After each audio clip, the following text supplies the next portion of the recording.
কখনো কখনো আল্লাহর কাছে একটি ছোট আমল পাহাড় সমান পুরস্কার এনে দেয়, আরেকজন সাধারণ মানুষও হয়ে যায় নবীর সঙ্গী। ভিডিওটি অতি গুরুত্বপূর্ণ একটি শিক্ষণীয়মূলক গল্প হতে যাচ্ছে। আপনারা সবাই ভিডিওটি দেখুন। একদা মুসা আলাইসাল্লাম আল্লাহ তাআলার কাছে মোনাজাত করে বললেন, হে আল্লাহ, জান্নাতে আমার সঙ্গী কে হবে? দুনিয়াতে তার সাথে আমার সাক্ষাৎ করিয়ে দিন। তখন আল্লাহ তাআলা জিবরাইল আলাইসাল্লামকে পৃথিবীতে আগমন করালেন এবং বললেন, হে মুসা, অমুক এলাকায় অমুক কসাই ব্যক্তি হবে তোমার জান্নাতের সঙ্গী।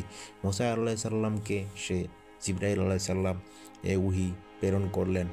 এ কথাটি শুনে মুসা আলাইসাল্লাম কিছুটা বিস্মিত হয়ে তাকিয়ে রইলেন এবং কি ভাবতে লাগলেন, এই ভেবে যে তার মতো নবীর জান্নাতি সঙ্গী হবেন সাধারণ একজন কসাই।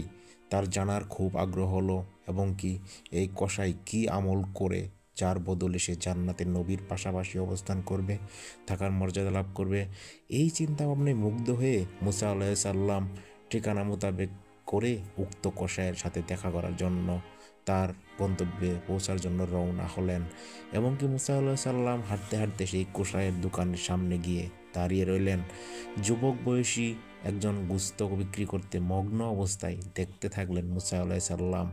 মুসা আলাইসাল্লাম গভীর মনোযোগ দিয়ে লোকটির কাজকর্ম লক্ষ্য করতে লাগলেন, কিন্তু এমন কোনো বিশেষ আমল তার চোখে পড়ল না যার বদলতে লোকটি নবীর সাথে জান্নাতের প্রবেশের মর্যাদা লাভ করতে পারবে।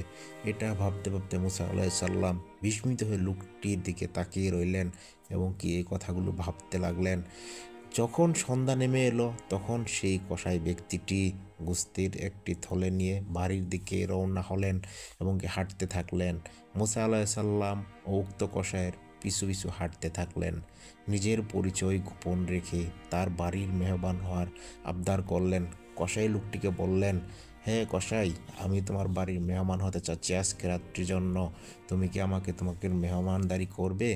কসাই লোকটিও বললেন, অবশ্যই, আপনি আসুন, আমি আপনাকে মেহমানদারি হিসেবে কবুল করলাম।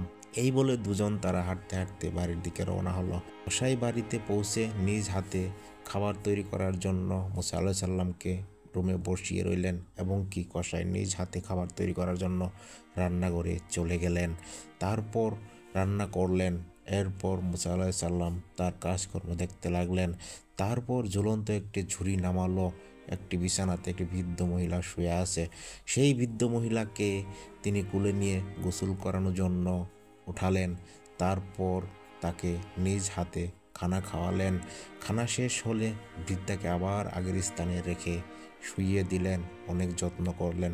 মুসা আলাইসাল্লাম এই ঘটনা দেখে খুবই বিস্মিত হয়ে তার কাজকর্ম দেখতে থাকতেছেন এবং কি মুসা আলাইসাল্লাম লক্ষ্য করলেন এবং কি তার বিছানার পাশে গিয়ে দাঁড়ালেন। গিয়ে দেখলেন উক্ত বৃদ্ধা বিড়বিড় করে কি যেন বলছে। বয়সের ভারে নিজ বৃদ্ধার মুখে জড়তার কারণে তার অস্পষ্ট সেসব কথা পরিষ্কারভাবে বোঝা যাচ্ছিল না। এরপর কসাই ব্যক্তি মুসা আলাইসাল্লামকে মেহমানদারি করালেন, খানা খাওয়ালেন। খানা শেষ করার পর মুসা আলাইসাল্লাম তাকে কিছু কথা জিজ্ঞাসা করলেন, এই বৃদ্ধাকে? কসাই লোকটি জবাব বলল, উনি হচ্ছে আমার জন্মদাতা মা, আমি তার খেদমত করি। মুসা আলাইসাল্লাম জিজ্ঞাসা করলেন, একটু আগে মা নিজে বাসায় বিড়বিড় করে কি বলছিল? কসাই জবাব দিল, হুজুর, আমি যখন মায়ের খিদমত করি তখন তিনি বলেন, আল্লাহ তোমাকে ক্ষমা করুন এবং তোমার জান্নাতে মুসা নবীর সঙ্গী বানান।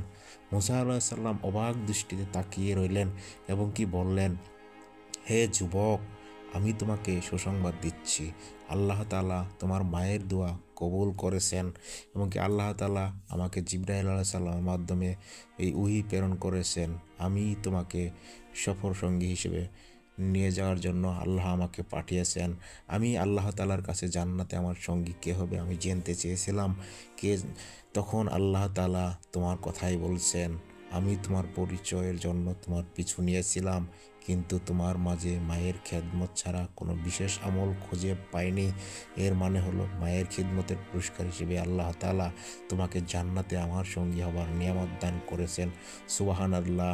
এই কথা শুনে কসাই লোকটি অজোরে কাঁদতে থাকলেন এবং কি হুজুরকে জড়িয়ে ধরলেন।